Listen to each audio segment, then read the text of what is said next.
அன்பர் இயேசுவின் நல்ல நாமத்தில் வாழ்த்துக்கள். சந்தோஷமாய் இருப்போம் பிரியமானவர்களே. நம்ம அப்பா தினம் நம்மோடு பேசிக்கொண்டு இருக்கிறார். அவர் பேசுகிற தெய்வம், இன்னைக்கும் பேசுறாரு. ஏசாயா தீர்க்கதரிசியின் புத்தகம் 45ஆம் அதிகாரம் 11வது வசனம், வரும் காரியங்களை என்னிடத்தில் கேளுங்கள். அவ்வளவுதான். என்னை நோக்கி கூப்பிடு, நீ அறியாததும் உனக்கு எட்டாததுமான பெரிய காரியமா இருந்தாலும் கூட நான் சொல்லி கொடுத்துருவேன் அப்படின்னு சொன்ன நம்முடைய அப்பா இன்னைக்கு சொல்றாரு, உன்னுடைய ஃபியூச்சர், எதிர்காலத்தை குறித்து என்கிட்ட கேளு. பிரியமானவர்களே, அதை கேட்க விரும்பாதவங்க யாருமே கிடையாது இல்லையா? 2016ஆம் ஆண்டு நான் ஹாஸ்பிட்டலில் பயங்கரமான நெஞ்சு வலியினால் அட்மிட் ஆகியிருந்தேன்.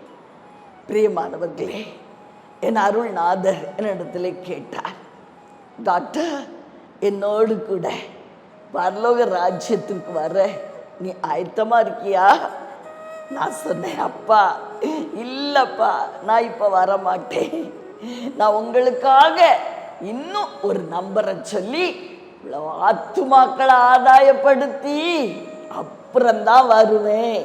பிரியமானவர்களே, அருள்நாதருடைய அவருடைய உள்ளத்துல அதிகமான சந்தோஷத்தை என் ஆவிக்குரிய கண்களால் நான் பார்த்தேன். அருள்நாதர் சொன்னார், மகளே, என்னுடைய ஆயுசு நாட்களை குறித்து அவர் பேசினார். பிரியமானவர்களே, தெளிவாய் பேசினார். இவ்வளவு வருஷம் நான் உனக்கு கொடுப்பேன். அவர் நம்முடைய எதிர்காலத்தை அறிந்திருக்கிறவர். இப்ப பாருங்க, எனக்கு என்ன செய்தாலும் நான் பயப்பட மாட்டேன்.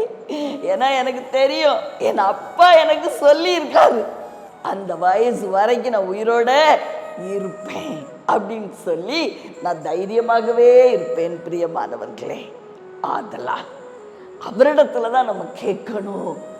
டாக்டர்ஸ் சொல்லலாம், பல காரியங்களை சொல்லுவார்கள், அவங்க படித்த அந்த ஞானத்தை வச்சு அவங்க பேசுவாங்க. நம்ம யாரிடத்துல கேட்கணும்? அப்பாட்ட. நம்முடைய ஃபியூச்சர், அப்பா எனக்கு என்ன வைத்திருக்கிறேன், என்னை குறித்து உடைய திட்டம் என்ன, கேளுங்கன்னு சொல்றாருங்க. ஒரு காரை உருவாக்கின ஒரு மெக்கானிக்கு தான் அந்த காரில் உள்ள பார்ட்ஸ் எது ரிப்பேர் ஆனா என்ன செய்யணும் அப்படின்னு அவருக்கு தெரியும். பிரியமானவர்களே, நம் அருள்நாதர் நம்மை உருவாக்கினவர். அவருக்கு தெரியும் என் பிள்ளையுடைய எதிர்காலம், அடுத்து நான் என்ன செய்வேன், அடுத்து அவன் என்ன செய்வான், அடுத்து அவன் என்ன செய்யணும், நான் அவனுக்காக என்ன வச்சிருக்கிறேன், அவனை குறித்து என் திட்டம் இதுதான், எல்லாம் தெரியும். ஒருவேளை நீங்க நினைக்கிறீங்க, நான் ஒரு சாதாரண மனுஷன்பா, என்ன குறிச்சுலாம் ஒரு திட்டம் இருக்குமா? அவர் தானே உங்களை உருவாக்கினாருங்க. எப்படி திட்டம் இல்லாம உருவாக்குவாரு? எல்லார குறித்தும் ஒரு நோக்கம், ஒரு திட்டம் அவருக்கு உண்டு. அவர் எல்லார குறிச்சும் பிரஷியஸா, என் மகன் எனக்கு அருமையானவன், என் மகா எனக்கு அருமையானவள் என்று எண்ணிக்கொண்டு இருக்கிறார். அதனால உங்களுடைய எதிர்காலத்தை குறித்து நீங்க அடுத்து என்ன செய்யணும் அப்படின்னு அவருடைய சமூகத்துல நீங்க வேண்டுதல் செய்து விசாரிக்கும் பொழுது நிச்சயமாய் உங்களோடு பேசுவார். ஏதோ ஒரு சோர்ஸ் மூலமா பேசுவார். தீர்க்கதரிசிகள் மூலம் பேசலாம், சொப்பனங்கள், தரிசனங்கள், வார்த்தைகள், கட்டாயம் பேசுவார், கட்டாயம் பேசுவார். கவலைப்படாதிருங்கள் பிரியமானவர்களே, அவர் உங்களோடு இன்னைக்கு பேசும்படியாய் நான் ஜெபிக்கிறேன்.